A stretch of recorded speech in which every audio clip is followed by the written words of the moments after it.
Hello friends, कैसे हो? I hope आप अच्छे होंगे। हम इस वीडियो के अंतर्गत देख रहे हैं ये जो मॉडल पेपर है ये लेवल फर्स्ट का है, यानी 1 to 5 वालों का। तो इसमें जो 150 क्वेश्चन पूछे गए हैं ना, हम उन्हें देखेंगे किस प्रकार के क्वेश्चन पूछे गए हैं। ये भी जानकारी दे दूँ, ये मॉडल पेपर है, ये आपकी जो लंच क्लास है उदयपुर चलती है ना, उसका है। तो हम क्या करेंगे, जैसे कि आपके मनोविज्ञान के 30 क्वेश्चन, और भाषा फर्स्ट के रूप में आपने हिंदी चूज की होगी उसके 30 क्वेश्चन, और सेकंड लैंग्वेज के रूप में जिन्होंने संस्कृत चूज किया उनके 30 क्वेश्चन, फिर 30 क्वेश्चन आपके मैथ के और 30 क्वेश्चन आपके ईवीएस यानी पर्यावरण अध्ययन के। इस प्रकार ये 150 क्वेश्चन होंगे, हम सभी को सॉल्व करेंगे। तो शुरुआत हम सीडी भी करेंगे, फिर language first Hindi, second language Sanskrit, फिर उसके बाद करेंगे ईवीएस, फिर और लास्ट में जाके मैथ करेंगे। तो इस क्रम में हम सॉल्व करने वाले हैं इस क्वेश्चन पेपर को, ठीक है। तो चलो देख लेते हैं। कोई बात नहीं, जैसा पेपर हम वैसा देख रहे हैं। ये बाल विकास एवं शिक्षण विधियाँ या ऐसे ही हम कहते हैं मनोविज्ञान, वो एक ही बात रहेगी, ठीक है। तो पहला ही क्वेश्चन है वो देख लेते हैं। ये कह रहे हैं कि बाल विकास की किस अवस्था में देशभक्ति की भावना विकास होता है। तो ये होता है आपके किशोरावस्था में, क्योंकि इसमें ही आपकी हीरोशिप, ऐसे बोल सकते हैं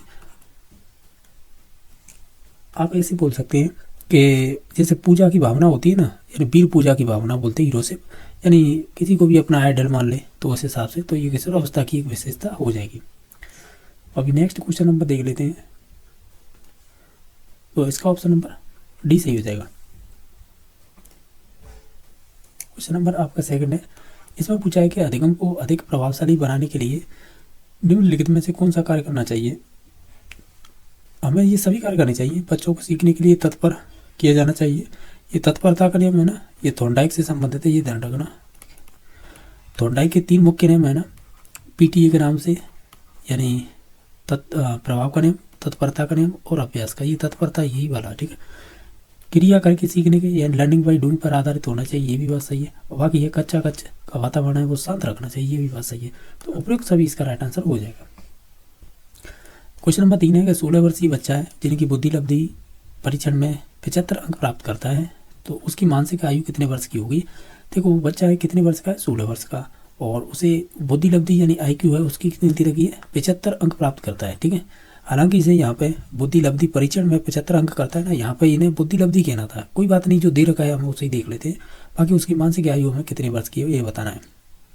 तो हम क्या जानते हैं, हम ये जानते हैं कि IQ बराबर टर्मन के सूत्र से चलेंगे कि MA/CA और मल्टीप्लाई 100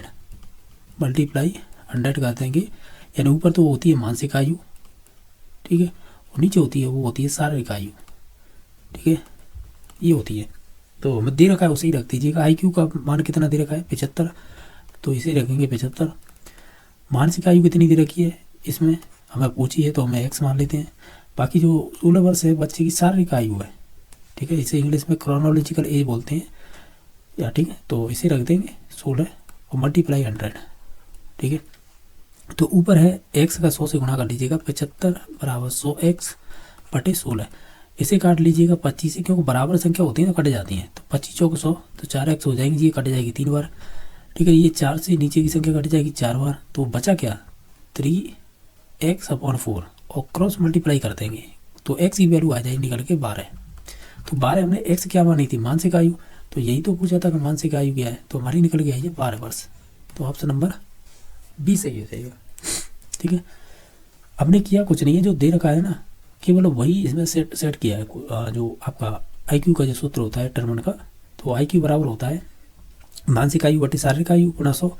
तो इसमें दे रखा था कि बुद्धि लब्धि परीक्षण में 75 अंक प्राप्त किए, तो यानी 75 अंक का मतलब कोई बुद्धि लब्धि, और X मान ली मानसिक आयु ऊपर रखते हैं, नीचे शारीरिक आयु मल्टीप्लाई 100, और इसे जब सॉल्व करेंगे तो 12 वर्ष निकल के आएगा। क्वेश्चन नंबर 4 है व्यक्तिगत भिन्नता का अर्थ क्या होता है। तो हम ये कहेंगे कोई भी 2 व्यक्ति है वो शारीरिक मानसिक योग्यता एवं संवेगात्मक दशा में समान और एक जैसे नहीं हो सकते, ऐसे कह सकते हैं।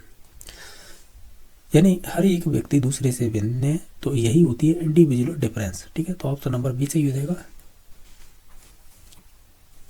क्वेश्चन नंबर 5 है मनोविज्ञान मानव का व्यवहार और संबंधों का अध्ययन है, ये कथन किसका है। अगर आप देखेंगे तो ये आपके क्रू एंड क्रू का कथन है, ठीक है। तो ये आपके ऑलरेडी परीक्षा पूछा हुआ क्वेश्चन है। क्वेश्चन नंबर आपका चयन निःशुल्क एवं अनिवार्य शिक्षा का बालकों का अधिकार जो 2009 है, यानी जिसे RT एक्ट बोलते हैं, RT एक्ट 2009।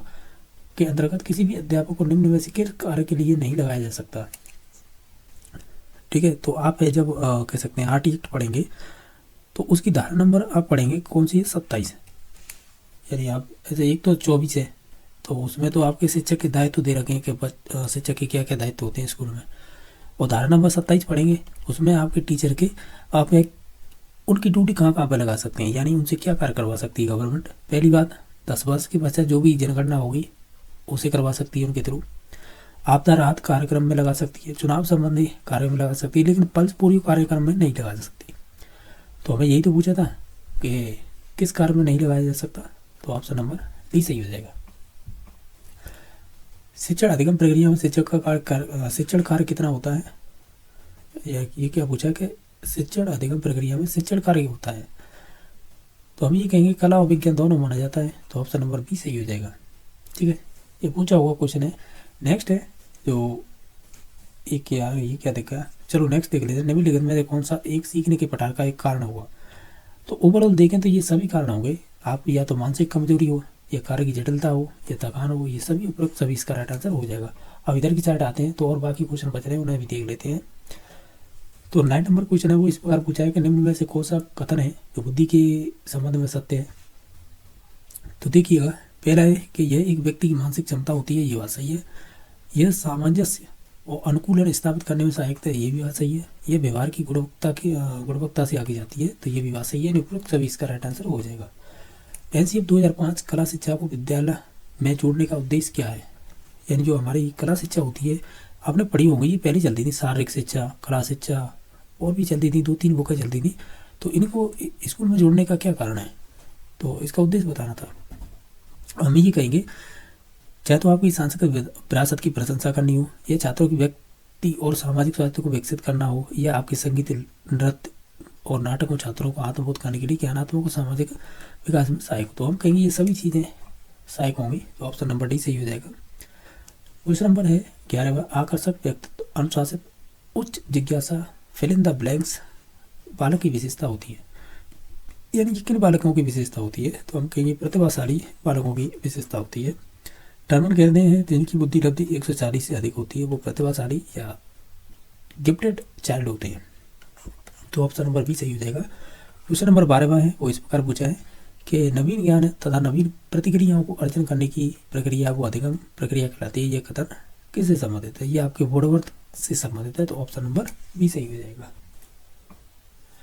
क्वेश्चन नंबर 13वां है वो इस प्रकार पूछा है कि फिल इन द ब्लैंक्स के अनुसार इदम, अहम और या पराहम व्यक्तित्व के 3 घटक बताए थे, ये किससे संबंधित है, तो ये आपके सिगमंड फ्रायड से संबंधित है। इन्होंने बताया ना इदम, अहम, पराहम, इन्हें इंग्लिश में कहते हैं इड, ईगो, सुपर ईगो। ठीक है, तो ये संरचनात्मक आधार पर 3 प्रकार बताए थे। एक आकारात्मक होता है, ये 2 प्रकार बांटे थे इन्होंने। आकारात्मक आते हैं जैसे चेतन, अचेतन और एक अर्धचेतन, ये तो 3 प्रकार बताए थे। एक संरचनात्मक आधार पर बताए थे, वो थे ये इड, ईगो और सुपर ईगो। ठीक है, जो पूछा गया है तो इसका right answer D number option हो जाएगा। क्वेश्चन नंबर 14 शिक्षा में क्रियात्मक अनुसंधान का जनक माना जाता है, ये क्वेश्चन बन जाते हैं इस प्रकार के, क्योंकि ये सिलेबस में स्टीफन एम कोरे होगा। एम कोरे ध्यान रखना, क्योंकि ये विभिन्न परीक्षाओं में इन सेम नाम दे के पूछा है। ठीक है, तो ध्यान रखना स्टीफन एम कोरे। क्वेश्चन नंबर 14 है ये कह रहा है कि शेष अवस्था तीव्र विकास की अवस्था, ये कथन किससे संबंधित है, तो ये तो सिंपल ही क्वेश्चन है, ये संबंधित हो जाएगा वाटसन से, तो ऑप्शन नंबर डी सही हो जाएगा। क्वेश्चन नंबर आपका 16 है डेविड आशुवेल, आशुवेल है ना, इसका पूरा नाम है। डेविड आशुवेल के अनुसार किस प्रकार के सीखने में समस्या का समाधान निहित होता है, तो इन्होंने 4 स्टेप बताए थे। ठीक है, जैसे कि रख कर सीखना, रख कर क्यों होगा यार, यहाँ पे ये गलत दे रहा, रट कर होगा। अर्थपूर्ण सीखना, खोजपूर्ण सीखना, निरंतर सीखना। तो हम ये कहेंगे इसमें से जो आपकी कह रहा है ना कि समस्या का समाधान निहित होता है, तो वो खोजपूर्ण सीखने से संबंधित होगा। ठीक है, तो ऑप्शन नंबर सी सही हो जाएगा। क्वेश्चन नंबर 17 है कि अनुकूलित अनुक्रिया सिद्धांत के अनुसार अनुकूलन पर बल देता है, कौन देता है, तो हम ये कहेंगे जो व्यवहारवादी होंगे वही देंगे। ठीक है, तो ऑप्शन नंबर बी सही हो जाएगा। और अनुकूलित अनुक्रिया सिद्धांत है ये शायद ऑपरेंट कंडीशन थ्योरी कहलाती है, स्किनर से संबंधित है। नेक्स्ट है 18वां नंबर, व्यक्तित्व स्थायी समायोजन है। आपको ये कथन दे रखे तो हम कहेंगे पर्यावरण के साथ हो, चाहे प्रकृति के साथ हो या जीवन के साथ, तो ये उपयुक्त सभी इसका राइट आंसर हो जाएगा।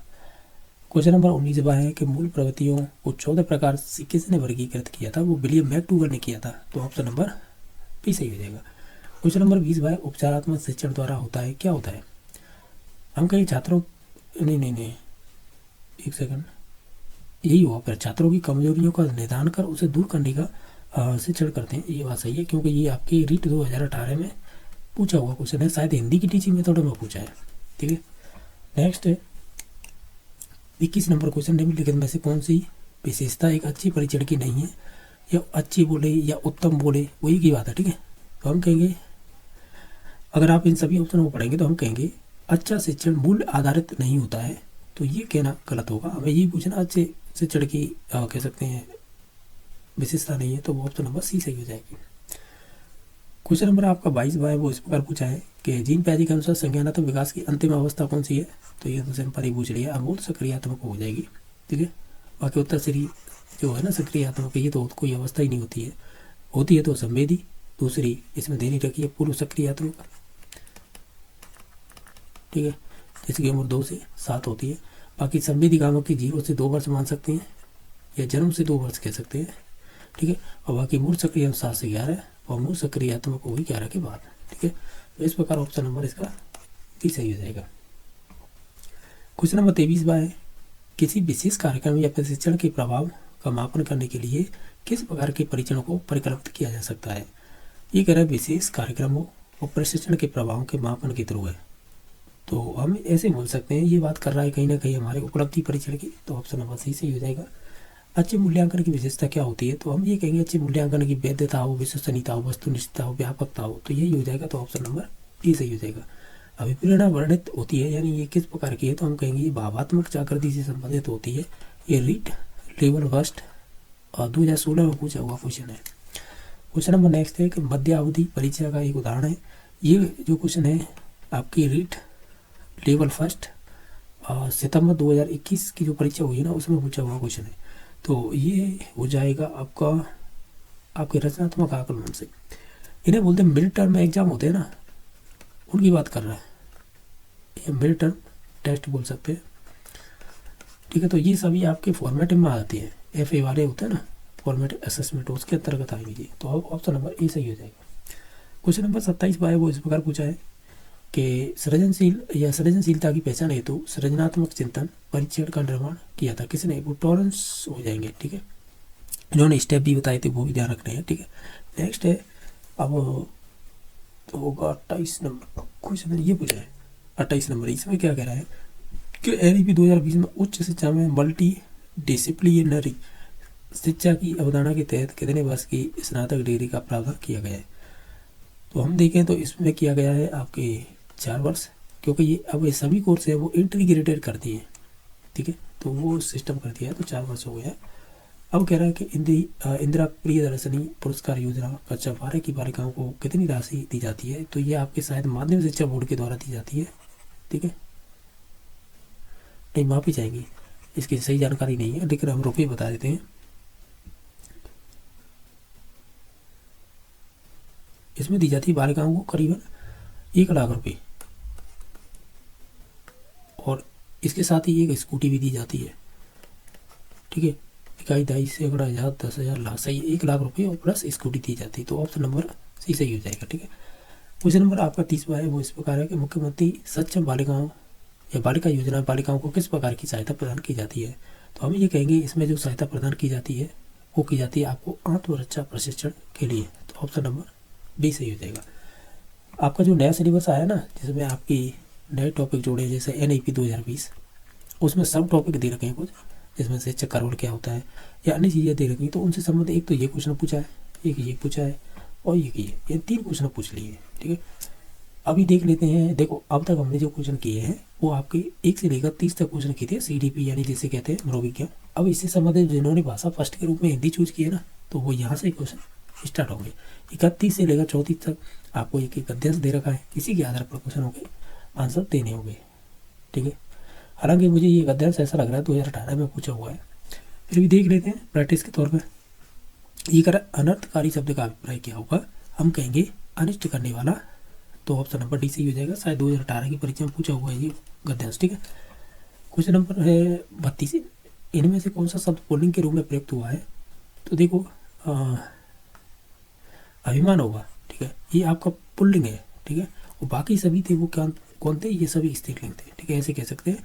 क्वेश्चन नंबर 33, इनमें से कौन सा सही होगा, तो गौ से गोय हो जाएगा, ये बस सही है क्या, सही है, गौ से गोय हो जाएगा, यानी ये सही है। बाकी ग्रह से ग्रह ही नहीं होगा, ग्रह होगा। और हस्ताक्षर अपने आप में ही प्लूरल है, तो इसे हटाइएगा। तो हम ये कहेंगे अनेक अपने आप में बहुवचन होता है, तो ओवरऑल कहें तो हम ये कहेंगे ऑप्शन नंबर एक ही सही था। अध्यापक कक्षा में पढ़ा रहा होगा, वाक्य में कौन सा काल है, होगा होगी होगी निश्चित तौर से भविष्य काल में आते हैं, और फिर ये ऐसे बोलेंगे पढ़ा रहा होगा, तो ये हो जाएगा संभाव्य भविष्य काल। नेक्स्ट क्वेश्चन नंबर अगला गद्यांश 35 से 38 तक इसी को आधार बनाकर क्वेश्चन पूछे जाएंगे। एक बार देख लीजिए गद्यांश को। अब इसमें जो क्वेश्चन पूछे गए हैं वो देख रहे हैं कि प्रायोजक शब्द का अर्थ क्या होता है, तो हम ये कहेंगे क्या कहेंगे कि प्रायोजित करने वाला वस्तु शब्द है, तो हम ये कहेंगे एक आपकी स्त्रीलिंग शब्द हो जाएगा, तो ऑप्शन नंबर बी सही हो जाएगा। निम्नलिखित में से कौन सा एक भाववाचक संज्ञा का उदाहरण होगा,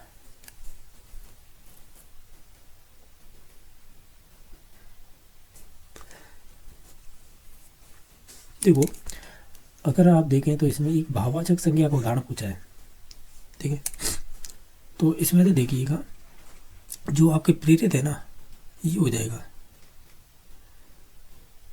क्योंकि आपको मालूम होगा प्रेरित कैसे बना हुआ, प्रेरणा प्लस इत, इस प्रकार ही तो शब्द बना हुआ, तो ये आपकी प्रेरित है ना, ये आपका भाववाचक संज्ञा का उदाहरण हो जाएगा। बाकी क्रिया के आधार पर वाक्य का भेद नहीं है, तो क्रिया के आधार पर देखें तो देखो कर्तवाच्य होता है, भाववाच्य होता है, कर्मवाच्य होता है, लेकिन विधि वाच्य नहीं होता है, तो ऑप्शन नंबर डी सही हो जाएगा इसका। राजस्थान की भाषा की प्रमुख बोलियां कौन सी हैं, ये आपके रीट 2024 के सिलेबस में ये नया टॉपिक जोड़ा है, ये नया टॉपिक ही जोड़ा है सिलेबस में, वो है आपके राजस्थान की बोलियां, ठीक है। तो अब देखें तो हम देखें देखो मारवाड़ी राजस्थान की फेमस बोली है, भिवाड़ी भी है, शेखावाटी भी है, तो ऑप्शन नंबर एक सही हो जाएगा, ठीक है। नेक्स्ट है पृथ्वी रासु किसके द्वारा रचित की गई, तो वही है चंद्रवरदाई, तो ऑप्शन नंबर ए सही हो जाएगा। ये कह रहा है कि इसमें से संयुक्त वाक्य कौन सा है, अब अगर आप सभी को देखें तो इसमें कहेंगे दरवाजा खुल गया, अतः चोर घर में घुस गया, ठीक है। बाकी उसने अत्यंत सुंदर भरतनाट्य प्रस्तुत किया था, ये तो साधारण वाक्य हो जाएगा, ठीक है। यह वही स्थल है जहाँ महाभारत का युद्ध हुआ था, तो ये कहीं ना कहीं मिश्र वाक्य हो जाएगा। बाबा रामदेव ने अपने उद्बोधन में शाकाहारी बनने का आह्वान किया, तो साधारण वाक्य हो जाएगा, ठीक है। तो ऑप्शन नंबर हमें पूछा था संयुक्त, तो ऑप्शन नंबर एक सही हो जाएगा। अब इसके बाद और भी क्वेश्चन दे रखे हैं।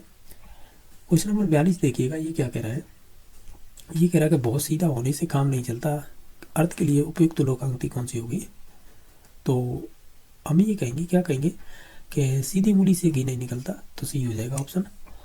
43 नंबर है निम्नलिखित वाक्य रेखांकित किए हुए भाग का कौन सा पदबंध होगा, जैसे देश भर के दलित, फिर उसके बाद अब बेरोजगार नहीं रहेंगे, तो कहीं ना कहीं आप इसे ध्यान से देखेंगे तो हम ये कहेंगे कहीं ना कहीं देश भर के दलित, दलित क्या है अपने आप में एक नाउन है, तो ये संज्ञा पदबंध हो जाएगा, इसी की विशेषता बताई जा रही है। नेक्स्ट है ईश्वर तुम्हें सफलता प्रदान करे, तो ये इच्छावार्थक हो जाएगा, यानी इच्छावाचक वाक्य।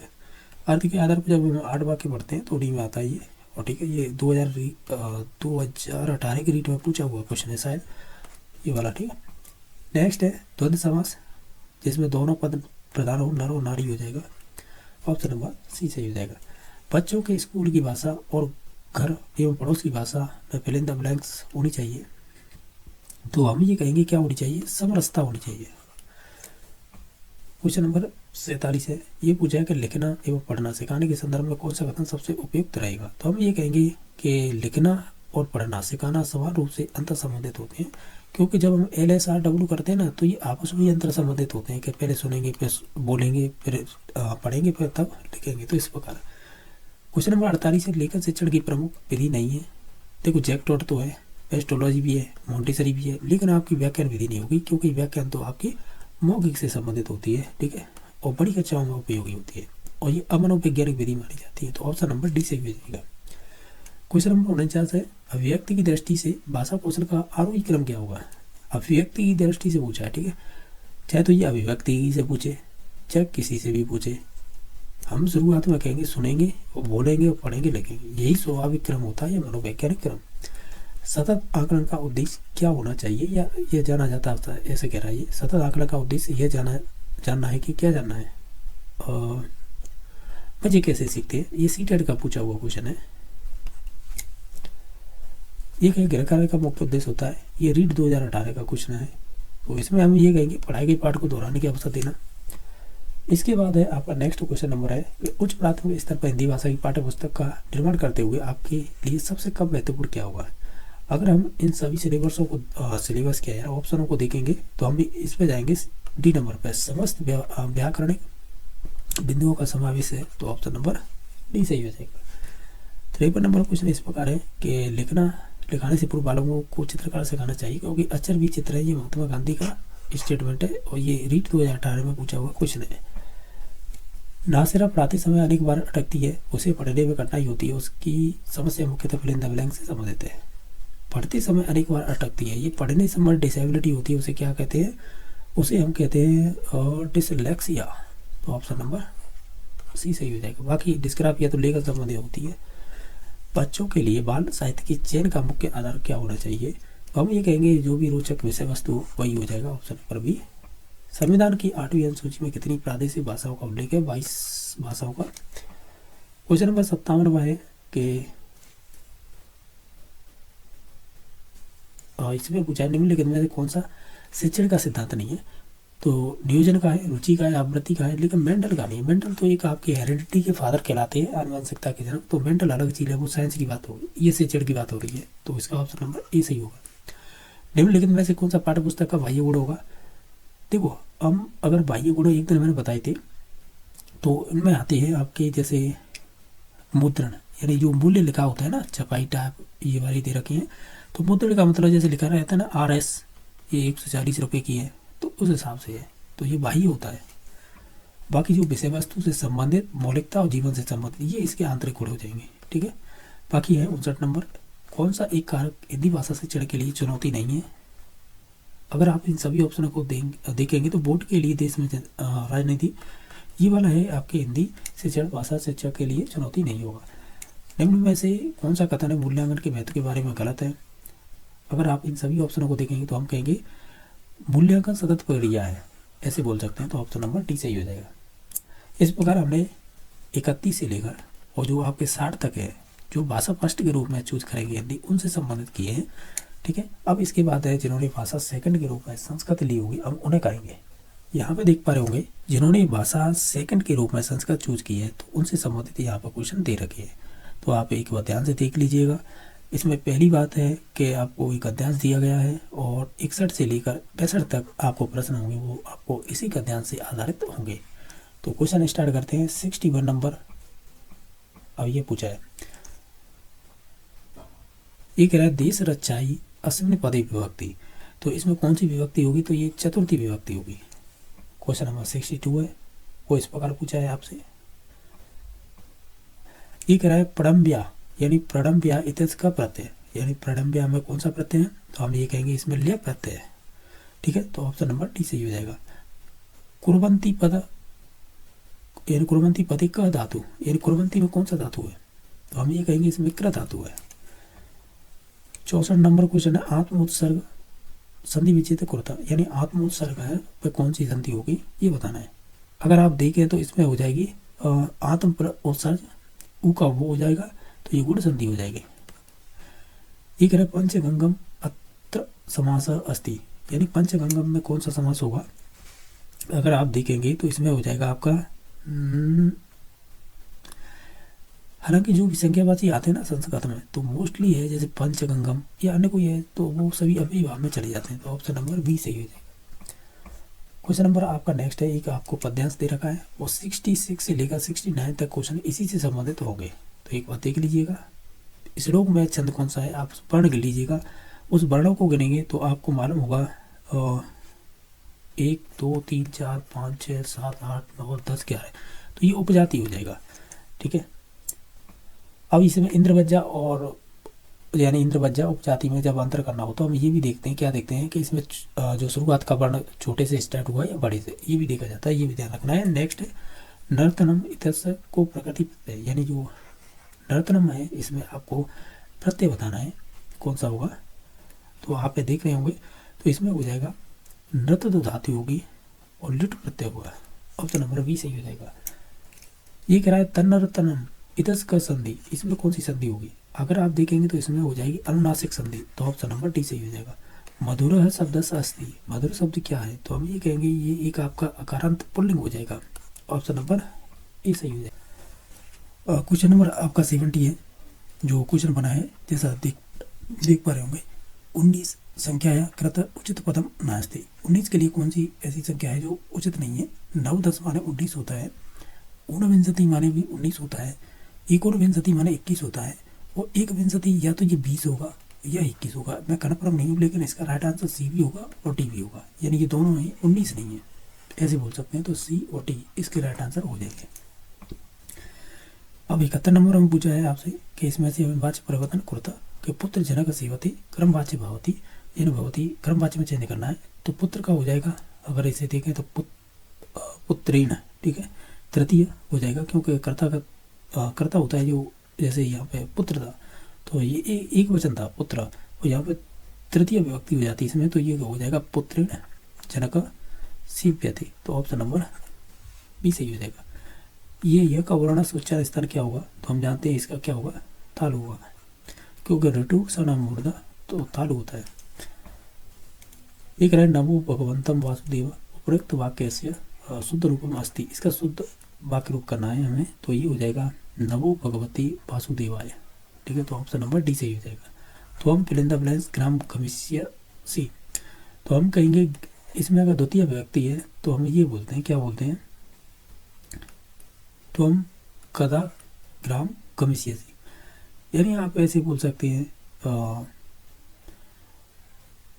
जो कथा है ना ये एक तरह से अव्यय शब्द है, और जब भी आप जो प्रश्न बनाने में शब्दों का प्रयोग करते हैं ना, तो हम इसमें कदा अव्यय शब्द का उपयोग करेंगे, ठीक है, यानी तुम कदा ग्राम कमिष्यति, ठीक है, तो इस प्रकार ऑप्शन नंबर डी सही हो जाएगा। ये कह रहा है पाणिनि अनुसार स्पर्श वर्णनम आभ्यंतर प्रयत्न वर्तते, तो पाणिनि के अनुसार है जो स्पर्श वर्ण है उसमें आभ्यंतर प्रयत्न कितने हैं वो बताने हैं, या कौन सा है, अगर आप देखें तो इसमें हो जाएगा स्पष्ट, ऑप्शन नंबर बी सही हो जाएगा। एक है अनुप्रास शब्द साम्य वैसम भी, यानी वैसम भी अपी फिल इन द ब्लैंक्स यत रिक्त स्थान पूर्यत, तो हम ये कहेंगे इसमें हो जाएगा आपका स्वरस्य, ऑप्शन नंबर ए सही हो जाएगा। क्वेश्चन नंबर नेक्स्ट है कि पुनर्वलन कौशल मिति कस्या परम नाम, तो हम कहेंगे पुनर्वलन कौशल का दूसरा नाम क्या होगा, तो हम इसे बोलेंगे और प्रभा कौशल, ऑप्शन नंबर बी सही हो जाएगा। मानसिक विभिन्नता मापन क्रियते, तो हम ये कहेंगे हम बुद्धि परीक्षण के थ्रू कर सकते हैं। अब 79 नंबर क्वेश्चन है शिक्षक स्वशिक्षण से मूल्यांकनाय छात्रे किम प्रदायति, तो हम ये कहेंगे कि वो गृह कार्य, तो ऑप्शन नंबर ए सही हो जाएगा।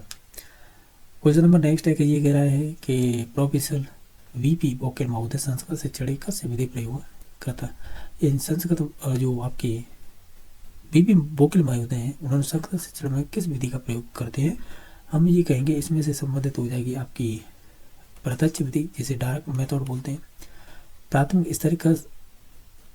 स्तर का विधि समोपेक्त, यानी प्राइमरी लेवल पर कौन सी विधि सबसे बेस्ट रहेगी इनमें से चूज करना है, तो हम ये कहेंगे वो आपकी कथा विधि रहेगी, तो ऑप्शन नंबर डी सही हो जाएगा। 82 नंबर है शिक्षक कक्षा या कम आश्रित पाठयति, तो इसमें हो जाएगा ये सभी हो जाएंगे, यानी जो शिक्षक है वो कक्षा में किस प्रकार की पाठ्य वस्तु का उपयोग कर सकता है, तो वो सुधाखंड हो, पाठ्य पुस्तक हो, दृश्य साधन हो, सभी यानी सभी को कर सकता है। भाषा शिक्षण कति कौशलानी, तो वो 4 हो जाएगा, यानी 4 है। शिक्षा का प्रकार क्रिया क्या है, तो वो हो जाएगी गत्यात्मिकता, ठीक है, डायनामिक बोलते हैं।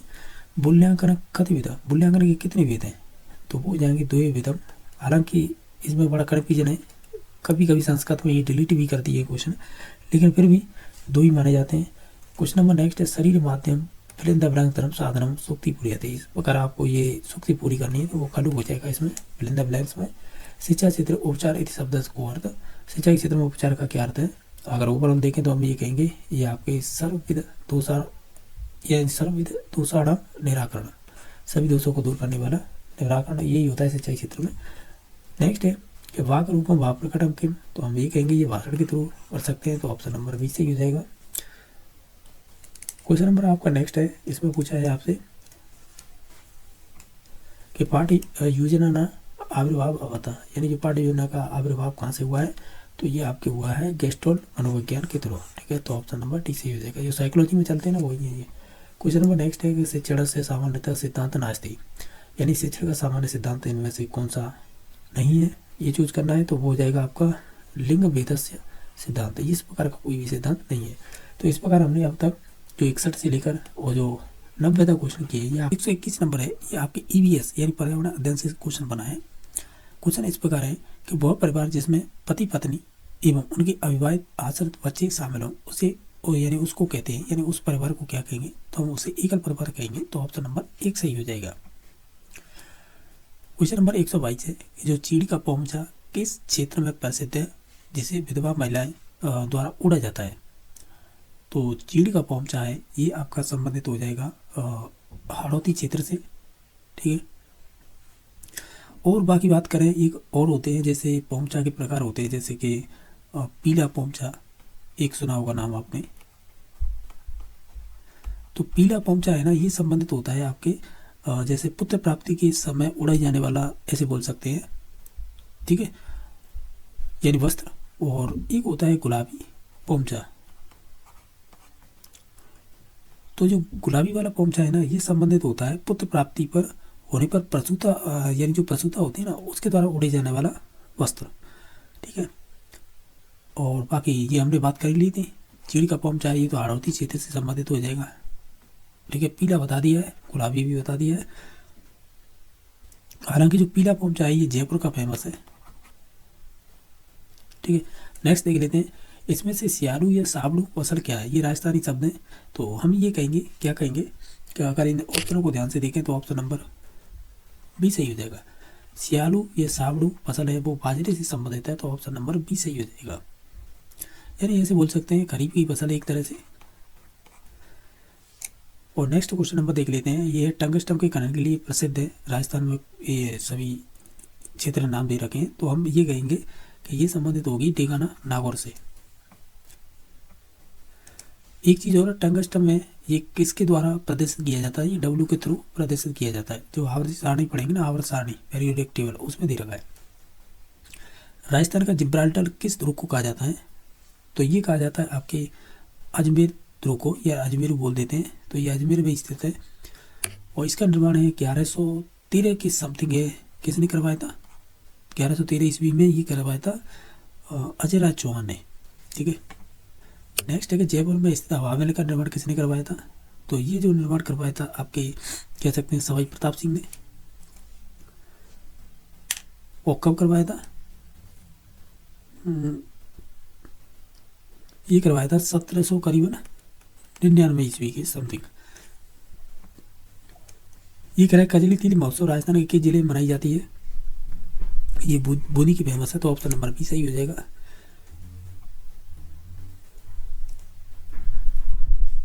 क्वेश्चन नंबर आपका है नेक्स्ट 128 नंबर के राजमहल कहाँ पर स्थित है जिसे प्रसिद्ध इतिहासकार फर्ग्यूसन ने राजस्थान के विंडसर महल की संज्ञा दी थी? तो ये संबंधित हो जाएगा आपके उदयपुर में, तो ऑप्शन नंबर बी सही हो जाएगा। इनके अलावा नेक्स्ट क्वेश्चन नंबर देख लेते हैं, जो है 29 नंबर यानी 129 नंबर के चरी नृत्य है कहाँ का फेमस है? तो ये आपके किशनगढ़ अजमेर का है और गुर्जर जाति के द्वारा किया जाता है। और ये किस अवसर पर किया जाता है? ये क्वेश्चन भी बन जाता है, तो ये मांगलिक अवसरों पर किया जाता है। क्वेश्चन नंबर 130 है, राजस्थान के एकमात्र शास्त्रीय नृत्य कथक के प्रवर्तक कौन है? तो वो हो जाएंगे आपके ऐसे बोल सकते हैं भानुजी महाराज हो जाएंगे।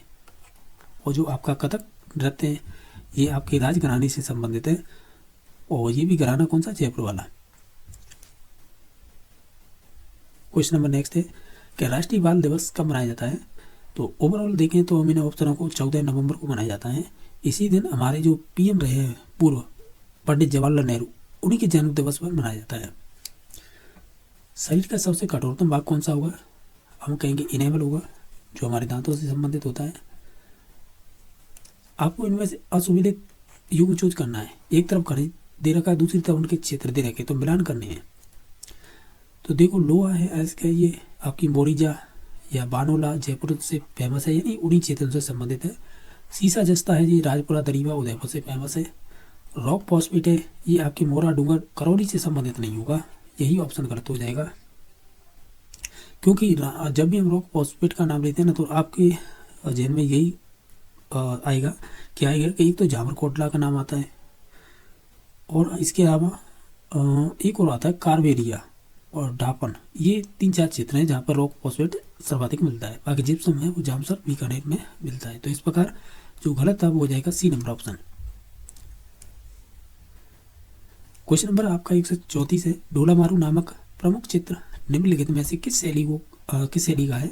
तो ये आपकी संबंधित हो जाएगी आपकी मारवाड़ शैली। तो ऑप्शन नंबर ए सही हो जाएगा।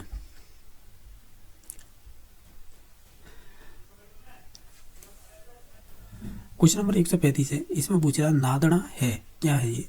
तो हम ये कहेंगे एक तरह का वस्त्र है, तो ऑप्शन नंबर सी सही हो जाएगा। क्वेश्चन नंबर 136 है कि जो ब्लू पॉटरी के लिए राजस्थान में कौन सा स्थान फेमस है? तो ब्लू पॉटरी की जब भी बात की जाएगी तो वो जयपुर ही फेमस है, और इसे लाए थे वहाँ से एक राजा हुए जयपुर के मान सिंह, ये लाए थे इसे लाहौर से लाए थे, सही है, लाहौर से लाए थे। ये आपके लेवल 2 में जो आपकी 2023 में परीक्षा हुई थी ना, उसमें पूछा था। तो ऑप्शन नंबर ए सही हो जाएगा।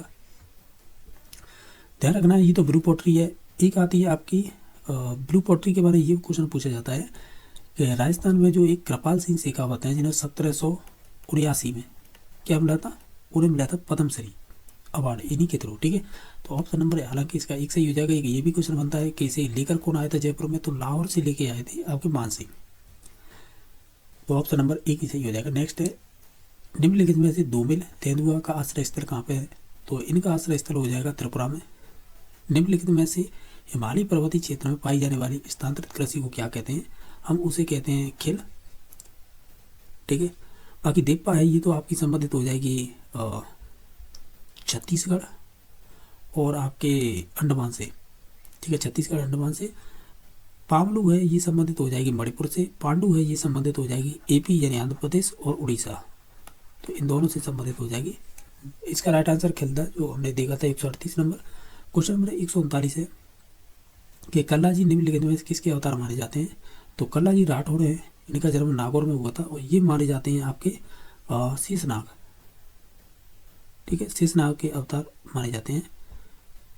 और जो मीराबाई थी ना, मीराबाई जो राजस्थान की, तो ये उनके ऐसे बोल सकते हैं कल्ला जी की कौन थी? ये एक तरह से बुआ थी, ठीक है। तो शेषनाग माने जाते हैं। मीरा जी थी, इनकी बुआ थी, और इनका जन्म है नागौर परिवार में हुआ था, राजपूत परिवार में, ठीक है। और इनकी और कोई जानकारी है नहीं। नेक्स्ट है, निम्नलिखित में से कौन सुमेलित युग में नहीं है? अगर देखें तो जैसे तगड़ी है, ये कमर में आभूषण पहना जाता है, ये वैसे ये बाली है, ये कान का आभूषण है। पेड़ है, ये नाक का आभूषण है। जो झांझर है, ये संबंधित आपके गले के आभूषण से नहीं होगी, तो फिर ये किससे संबंधित होगी? तो झांझर है स्त्रियों के पैर का आभूषण होता है, ऐसे बोल सकते हैं। तो ऑप्शन नंबर डी सही हो जाएगा। अब क्वेश्चन नंबर नेक्स्ट देख लेते हैं। अब 141 नंबर क्वेश्चन इस प्रकार पूछा है, इनमें से क्रियाकलापों में से कौन सा कथन है वो असत्य है, वो चूज करना है। तो आप सभी को पढ़ लीजिएगा। इसमें से सी नंबर ऑप्शन सही हो जाएगा। बच्चे दूसरे बच्चों से बहस करने से अधिक सीखते हैं, इस प्रकार का ये स्टेटमेंट गलत हो जाएगा। 142 नंबर क्वेश्चन है, पर्यावरण अध्ययन की अंतर विषयी प्रकृति पर्यावरण मुद्दों को किसके द्वारा संबोधित करती है? अगर आप इन सभी ऑप्शनों को देखेंगे तो हम कहेंगे विज्ञान, सामाजिक विज्ञान और पर्यावरण शिक्षा की विषय वस्तु पद्धति के प्रयोग से। तो ऑप्शन नंबर डी सही हो जाएगा। क्वेश्चन नंबर 143 है, निम्नलिखित में से कौन सा पर्यावरण अध्ययन का क्षेत्र नहीं है? अगर आप देखें इन सभी ऑप्शनों को तो हम कहेंगे पर्यावरण प्रदूषण के स्वरूप का अध्ययन। कार्यगोष्ठी से संबंधित कौन सा कथन सत्य होगा? हम ये कहेंगे इसमें से उपयुक्त सभी ये तीनों ही सही हो जाएंगे। निम्न में से कौन सा पर्यावरण अध्ययन की पाठ्य पुस्तक का गुण नहीं है, वो चूज करना है। तो हम ये कहेंगे इसमें से हो जाएगा जटिल प्रयोग और सिद्धांतों की अधिकता, ये वाला कथन है गलत हो जाएगा। क्वेश्चन नंबर आपका नेक्स्ट है, समग्र एवं सतत मूल्यांकन से संबंधित कौन सा सही नहीं है। अगर हम सभी ऑप्शनों को पढ़ेंगे तो हम कहेंगे इसमें है विद्यालयों का वातावरण काम की अधिकता से बोझिल नगण्य रहता है, तो ये वाला कथन गलत हो जाएगा। क्वेश्चन नंबर नेक्स्ट 147 नंबर, जो अधिन्यास विधि से संबंधित कौन सा कथन सही नहीं है। सभी कथनों को पढ़ने के बाद यह विधि पुनर्वर्णन के सिद्धांत पर आधारित है, ऐसा कहना गलत है, बाकी ये तीनों सही थे। क्वेश्चन नंबर 148 है, वो इस प्रकार पूछा है कि शिक्षण सहायक सामग्री जैसे फ्लैनल बोर्ड का उपयोग किया जाता है, तो हम कहेंगे किसी भी चित्र के विभिन्न भागों को क्रमशः दिखाने के लिए उपयोग किया जाता है, तो ऑप्शन नंबर डी सही हो जाएगा। क्वेश्चन नंबर नेक्स्ट है 149, प्राथमिक स्तर पर पर्यावरण अध्ययन शिक्षण की समस्या क्या है। तो हम ये कहेंगे ये सभी समस्या है, बच्चों का शिक्षण में रुचि न लेना, प्रयोगशाला का अभाव होना, अप्रसिद्ध शिक्षक हो जाएंगे, इसका मतलब सभी उपयोग सभी इसका राइट आंसर हो जाएगा। नेक्स्ट क्वेश्चन नंबर है, निम्नलिखित में से कौन सा सामान्य उपागम का अनुपालन प्राथमिक स्तर पर पर्यावरण अध्ययन के लिए नहीं किया जाता था, यानी इनमें से नहीं किया जा सकता है, तो वो अमूर्त से मूर्त की ओर पढ़ाना। ये जो नेक्स्ट सेशन है वो आपके मैथ यानी गणित और पर्यावरण अध्ययन से संबंधित है। तो फोर्थ खंड में आपका मैथ ही पूछा जाएगा, जिसमें 91 नंबर क्वेश्चन दिखाई दे रहा है। इससे पहले एक जानकारी दे दूं, जो न्यू सिलेबस 2024 का आया था उसमें वैदिक गणित एक नया टॉपिक जोड़ा गया है, तो ये उसी से संबंधित एक क्वेश्चन है, तो आप देख लीजिएगा किस प्रकार पूछा है। सूत्र एकाधिकन पूर्वण द्वारा 4.5 का वर्ग ज्ञात कीजिएगा। ठीक है, तो देखो ये आपकी 10th क्लास की बोर्ड है या 12th की तो है नहीं, जिसमें आप इसे गुणा करके विधि बताएंगे। इसमें तो डायरेक्टली है, आप 4.5 से 4.5 का मल्टीप्लाई कर लीजिएगा, इसमें आएगा जो भी हमारा आंसर आएगा निकल के गुणा करेंगे तो 20.25 आएगा, तो ऑप्शन नंबर डी सही हो जाएगा। आप खुद से करके देख लें। क्वेश्चन नंबर 92 है कि आपको 34,000 प्लस 43 सैकड़ा प्लस 24 दाई प्लस 2 इकाई इक्वल 24 सैकड़ा प्लस 25 दाई प्लस 20 इकाई प्लस एक्स, तब एक्स का मान क्या होगा। एक काम कीजिएगा, एक काम ये रहेगा कि जो डाटा दे रखा है ना, आप तो उसे जोड़ते जाइएगा और फिर बराबर करके इधर की साइड दे रखा उसे जोड़ लीजिएगा और प्लस एक्स कर लीजिएगा। तो आप जोड़ेंगे जैसे 34,000 और 43 सैकड़ा का मतलब इकाई दाई सैकड़ा, यानी इसका 100 का गुणा करना होगा इसमें 43 में, ये हो जाएगा 4300, ये हो गया था 34,000, क्योंकि 1000 का गुणा करेंगे ना तो नीचे तो 34,000 हो जाएगा। दाई का मतलब 240 हो जाएगा, प्लस 2 का 2 ही हो जाएगा। अब इन्हें जोड़ेंगे ना तो टोटल कर लेना आप खुद से, मैं जो टोटल करके बता रहा हूँ ये आएगा 38,542। ये वाला यहाँ से लेकर ये जोड़ा है मैंने बराबर निशान से पहले, तो कितना आया था, ये आया 38,542। ठीक है, अब इसके बाद क्या होगा कि अब जो बराबर में दे रखे हैं उन्हें देख लीजिएगा, ये सैकड़ा है तो 100 का गुणा कर लीजिएगा 24 में, इधर दाई है 10 का गुणा, इकाई है तो 1 का गुणा, तो इस प्रकार इन्हें जोड़ेंगे तो ये आएंगे, आप खुद से भी जोड़ लेना, मैं डायरेक्टली बता रहा हूँ, ये आएंगे 2670 प्लस एक्स इसलिए आएगी क्योंकि इसमें देखो ये अचर है, तो इसमें ये जोड़ ली। हमें अब एक्स की वैल्यू चाहिए तो इसे इधर 75 कर दीजिएगा, तो 38,542 माइनस 2670 बराबर कितना आएगा, वही एक्स की वैल्यू निकल के आएगी, ये समथिंग आएगा 36,872। तो ये किस ऑप्शन में, 36,872, ऑप्शन नंबर सी सही है, यही एक्स की वैल्यू थी। ठीक है, जो हमने यहाँ पे देखा था। अब क्वेश्चन नंबर 93 नंबर है, ये आपको जो बोर्ड मार्क्स के नियम है उसके थ्रू करना है, आप डायरेक्टली इसका गुणा कर लीजिएगा। ठीक है, तो ये हो जाएगा 6 चौक 24 यानी 24,000। ठीक है, अब इसमें अगर 4 का भाग देंगे तो आप 4 का भाग दे के दे लीजिए, 4 से 4 से 24 यानी 6,000 बचेगी, तो 6,000 बची। ठीक है, इधर है ये माइनस 3 इंटू, एक चीज़ होती है पहले कोष्टक को सॉल्व किया जाता है, तो 8 5 13, अब इस 13 का गुणा है इस 3 से करेंगे, माइनस 3 थे तो 39 आएगी ये माइनस की। ठीक है, और इधर 6,000 इससे घटाएंगे तो 5,961, ऑप्शन नंबर सी सही हो जाएगा।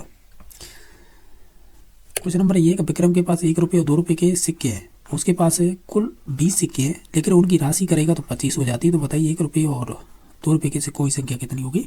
आप इन ऑप्शन से कहिएगा। 1 रुपये के मान लीजिए मेरे पास 15 रुपये हैं तो 15 हो गए, और 2 रुपये के 5 सिक्के हैं तो इसे गुणा करेंगे 10 और 15 25 रुपये हो गए, तो ऑप्शन नंबर सी सही हो जाएगा। और क्वेश्चन नंबर देखिए 95, इसका मल्टीप्लाई करना है और कितना डाटा आएगा आप खुद से भी कर लें, डायरेक्टली इसका राइट आंसर आएगा 64 19 35 60 ये वाला डाटा आएगा, ऑप्शन नंबर बी सही हो जाएगा। ये कह रहा है साधारण ब्याज की दर से कोई धनराशि है 40 वर्षों में स्वयं की तिगुनी हो जाती है, तो दर पूछिए। पहली बात तो ये है आपको फॉर्मूला पता होना चाहिए। हम जानते हैं साधारण ब्याज का ऐसा ही बराबर है, यानी साधारण ब्याज होती है सिंपल इंटरेस्ट बराबर PTR/100। ठीक है, इसका मतलब ये है P मतलब मूलधन, T मतलब समय, R मतलब दर/100। अब हमें केवल R चाहिए, तो R बराबर पता है क्या होगा, SI इंटू 100/T। अब बचा है वो नीचे रख दीजिएगा P इंटू T। अब देखिए हमें दर की याद करनी थी, ये सूत्र निकल के आया। अब इसमें साधारण ब्याज हमें पता नहीं है, केवल कोई धनराशि है 40 वर्षों में स्वयं की तिगुनी हो जाती है, यानी हम ये कहेंगे P बराबर दे रखा है 40 और क्या दे रखा है और तिगुनी हो जाती है, तो ये मिश्रित दे रखा है। ठीक है, तो देखो ऐसे करेंगे, कोई X कह सकते हैं धनराशि थी। ठीक है, ये P मैंने गलत लिखा है, ये टाइम दे रखा है 40, तो ठीक है वर्ष, कोई मूलधन X है वो तिगुना हो जाता है, तो यानी ये तो था P, ये है मिश्रित धन। अगर मिश्रित धन में से P यानी मूलधन को घटाएंगे तो ब्याज आ जाती है, उसे ही बोलेंगे। ठीक है, तो 3x में से -x जाएगी तो 2x, ये क्या आएगी साधारण ब्याज। अब इसे इसमें फिट कर दीजिएगा, साधारण ब्याज कितनी आई 2x, 100 मल्टीप्लाई हो जाएगा, मूलधन कितना था x था, और समय कितना दे रखा है, समय दे रखा था 40 वर्ष। आप इसे काटा पीटी कर लीजिएगा, x से x गई, 2 से कटेगी 40 20 बार, 20 से ये कटेगी 5, यानी हमें दर पूछी थी तो 5% आएगी। क्वेश्चन नंबर नेक्स्ट देख रहे होंगे जो 98 है। इसमें पूछा है कि जैसे ये डाटा दे रखा है, इसमें 8 के स्थानीय मानों का अंतर बताना है। तो देखिए एक तो 8 ये, एक 8 ये। अगर इस 8 की बात करें जितने अंक है उतने 0 लगा दीजिएगा। जैसे 8 के बाद 2 2 4 2 6, यानी हम कहेंगे इसमें हमने 6 0 लगा दी। ये केवल 8 है तो इसे 8 को कटाएंगे, कितना आएगा, ये आएगा ये वाला, ऑप्शन नंबर ए सही हो जाएगा। ठीक है, तो ऑप्शन नंबर ए सही हो जाएगा। अब नेक्स्ट देख लेते हैं जो क्वेश्चन है, तो आप देखिएगा ये क्वेश्चन नंबर दे रखा है 99। इसमें क्या पूछा है, एक वस्तु का विक्रय मूल्य ये दे रखा है और 10% लाभ हुआ है, यानी 10% लाभ पे बेचा है, तो वस्तु का CP यानी वो क्रय मूल्य ज्ञात करना है। और इसका एक सिंपल लॉजिक ये होता है कि जो 11,000 डाटा दे रखा है ना, इसे मल्टीप्लाई करें, कितने % का लाभ हो रहा है 10% का, तो आप 110 नीचे रखिए, ऊपर 100 रखिएगा। 1 0 से 1 11 से काटेंगे तो ये 100 बार, 100 का गुणा 100 से करेंगे तो 10,000, ऑप्शन नंबर भी सही हो जाएगा। ये कह रहा है कि 360 व 840 का मसा क्या होगा, यानी जैसे SE बोलते हैं। आप एक काम कीजिए, इनके गुणन का निकाल लीजिएगा दोनों के अलग अलग, जिनमें जो डाटा कॉमन आ रहा है ना आप उसे कह सकते हैं देख लीजिएगा, वही डाटा आंसर होगा। जैसे हम इसे 2 का भाग देंगे पहले, तब ये 180 हो जाएगा। ठीक है, और फिर 2 का देंगे 90, फिर 2 का 45, इसमें से जो डाटा कॉमन आ रहा है उसे मल्टीप्लाई कर लेते हैं, तो इसका निकल के आएगा। चलो मैं बता ही देता हूँ। ठीक है, तो ये आ गया, इसमें दिया तो 45 आ गया था, 45 में फिर 3 का देंगे तो 3 का दें 3 5 15, 3 का देंगे 5, ये हो गया। अब इसमें देंगे तो 4 2 0, 2 का देंगे 2 1 0, फिर 2 का देंगे 105, फिर 3 का देंगे 3 और 3 5 15, फिर देंगे 5 का तो 7 आ गया, फिर 7 का देंगे 1। तो इसमें कॉमन क्या आ रहा है, एक तो ये 2 2 सभी में कॉमन आ रही है, 3 तो 2 हो गई, और क्या कॉमन आ रहा है, इसमें 3 है, इसमें भी 3 है, इसे भी ले लीजिएगा। इसमें 5 है, इसमें भी 5 है, इसे भी ले लीजिएगा। और कोई है नहीं, 3 5 15 15 3 3 60 60 दूनी 60 दूनी 120, तो ऑप्शन नंबर 20 सही हो जाएगा।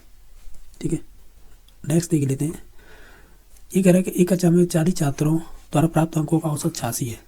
एक सेकंड, इसे रफ करते हैं थोड़ा, 86 है। ठीक है, यानी 40 छात्रों का औसत है, 40 छात्रों का औसत है वो 86 है। यदि 5 सर्वाधिक अंक वाले निकाल दिए जाए तो औसत 1 अंक कम हो जाता है, तो शीर्षक के जो 5 छात्र के औसत अंक क्या होंगे। देखो इसे ऐसे कर सकते हैं कि टोटल कितने थे 40 छात्र, उनका औसत 85, तो इनका योग आ गया ये। ठीक है, यानी अंकों का योग। बाकी है इसमें से क्या कह रहा है कि 5 सर्वाधिक अंकों वाले निकाल दिए, 40 में से 5 निकाल दिए तो 35 रह गए। फिर कह रहा है औसत में 1 अंक कम हो जाता है, तो जो 85 था वो 86 था, वो अब कितना रह गया 85। अब इसे गुणा करके घटा लीजिएगा, तो देखिएगा हम कैसे करेंगे इसे, कि इसी का मल्टीप्लाई करेंगे तो समथिंग आएगा ये 3440, और ये कितना आएगा, ये समथिंग आएगा, गुणा करेंगे तो 2975। अगर इसे इसमें से घटाएंगे तो कितना आएगा, ये आएगा 465। अब क्या कह रहा है कि जो 5, ये कह रहा है ना शीर्षक के 5 छात्रों का औसत पाया, तो इसमें ही भाग दे दीजिएगा। ये हो जाएगा 9 पंजे 45, 3 5 15, यानी फिर कह रहा है औसत अंक कितना आएगा, तो 93 आ जाएगा। तो ऑप्शन नंबर सी सही हो जाएगा। ये कह रहा है किसी वस्तु के 5% हानि पर बेच दिया, यदि उसे 70 रुपये और अधिक में बेचा जाता तो 5% का लाभ होता, तो वस्तु का क्रय मूल्य क्या होगा। इस प्रकार के क्वेश्चन की ट्रिक ये होती है, अगर हानि है और लाभ है, कोई संख्या कितनी अधिक हो रही है ना, इसे बराबर कर दीजिएगा, इसके इन्हें जोड़ के 5 और 5 कितने होते हैं 10, 10 बराबर 70, ठीक है। तो 1 बराबर हो जाएगा 70/10 और 100 का गुणा कर दीजिएगा, तो ये आएगा 700, यही आएगा CP। तो ऑप्शन नंबर ए सही हो जाएगा।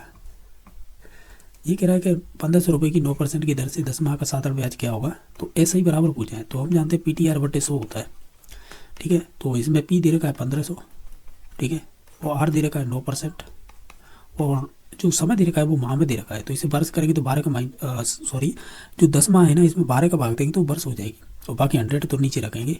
और आप देख लीजिएगा, 2 जीरो से 2 जीरो, 3 से काटेंगे 3 3 9 3 4 12, 4 से काटेंगे तो इसे 2 कर से काट लिए 5, और ये कटेगी 2, 2 से इसे काटेंगे 7.5, यानी बचा क्या 7.5 × 5 × 3, इसे करेंगे तो 112.5 आएगा। ऑप्शन नंबर सी सही हो जाएगा।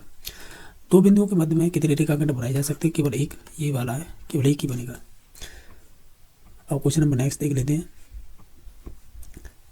ये कह रहा है कि 15 भुजाओं वाले बहुभुज में कितने विकर्णों की अधिकतम कितनी संख्या होंगी। तो देखिएगा, इसका एक फॉर्मूला होता है विकर्णों की संख्या निकालने का, n-3, ये वाला फॉर्मूला होता है, ठीक है। n-3 ये वाला फॉर्मूला होता है, और बट्टी में 2 होती है। इससे डायरेक्टली आप निकाल सकते हैं कितनी संख्याएं होंगी, ठीक है, विकर्णों की। तो कितनी भुजाएं, n बराबर ये भुजा होती है, ये ध्यान रखना, ठीक है। तो हम रखेंगे तो 15 -3/2, तो देखेंगे तो आगे करेंगे तो 15, इस 15 में से 3 जाएगी, फिर इसका क्रॉस कैसे ही, क्या मतलब क्रॉस, तो क्या मल्टीप्लाई हो जाएगा डायरेक्ट 12/2, 2 से कटेगी 6, 15 चिक्का कितने होते हैं 90 ही होते हैं ना। तो ऑप्शन नंबर बी सही हो जाएगा। अब क्वेश्चन नंबर देखिएगा, नेक्स्ट है जो है आपका 110 नंबर कि 1 लीटर में कितनी घन सेमी होती है। हम जानते हैं, क्या जानते हैं कि 1 लीटर बराबर 1000 घन सेंटीमीटर होते हैं। तो ऑप्शन नंबर सी सही हो जाएगा, ठीक है। नेक्स्ट देखते हैं। अब आ जाते हैं जो मैथ की टीचिंग मेथड से संबंधित जो 10 क्वेश्चन पूछे जाते हैं वो किस प्रकार के रहेंगे वो देखते हैं। 111 नंबर है, गणित शिक्षा प्राथमिक रूप से मानसिक शक्तियों को प्रशिक्षित करने के लिए दी जाती है, ये कथन किससे संबंधित है। ये रीट में पूछा हुआ है, ये सल्ट जज से संबंधित हो जाएगा। तो ऑप्शन नंबर बी सही हो जाएगा। क्वेश्चन नंबर नेक्स्ट है 112 नंबर कि वस्तुनिष्ठ परीक्षण का दोष क्या होगा। तो आप इन सभी ऑप्शनों को पढ़ के देख लीजिएगा, इसमें से राइट आंसर हो जाएगा अभिव्यक्ति का अभाव। क्वेश्चन नंबर नेक्स्ट है कि गणित शिक्षण के दौरान बालकों में कोई पाठ पढ़ाने से पूर्व एक शिक्षक को किसका ज्ञान प्राप्त कर लेना आवश्यक होगा। तो हम ये कहेंगे उसे अपने संबंधित जो भी पाठ शिक्षण की विधियां उनका ज्ञान होना जरूरी होगा, ठीक है। तो ऑप्शन नंबर बी सही हो जाएगा।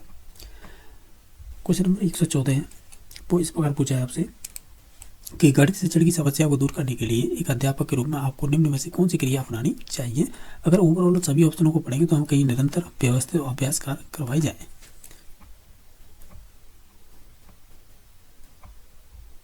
क्वेश्चन नंबर 115 है, इसमें पूछा है कि बालक के सर्वांगीण विकास के लिए गणित विषय का अन्य विषयों से सहज संबंध होना चाहिए, क्योंकि हम इससे कहेंगे ये सभी होने चाहिए। तो आपको सभी इसका राइट आंसर हो जाएगा। क्वेश्चन नंबर 116 है कि गणित शिक्षण की शिक्षण विधि का चयन करते समय निम्न में से किसे महत्व देना आवश्यक नहीं है। तो ओवरऑल देखें तो सभी ऑप्शनों को पढ़ के तो हम तो कहेंगे उसे अभिभावकों की पृष्ठभूमि इस प्रकार की महत्व देना आवश्यक नहीं है। 117 नंबर क्वेश्चन है कि राष्ट्रीय पाठ्यचर्या की रूपरेखा 2005 NCF 2005 के अनुसार गणित शिक्षण का मुख्य उद्देश्य क्या है। अगर हम सभी ऑप्शनों को पढ़ेंगे तो हम कहेंगे बच्चों में तार्किक चिंतन और समस्या समाधान योग्यता का विकास करना।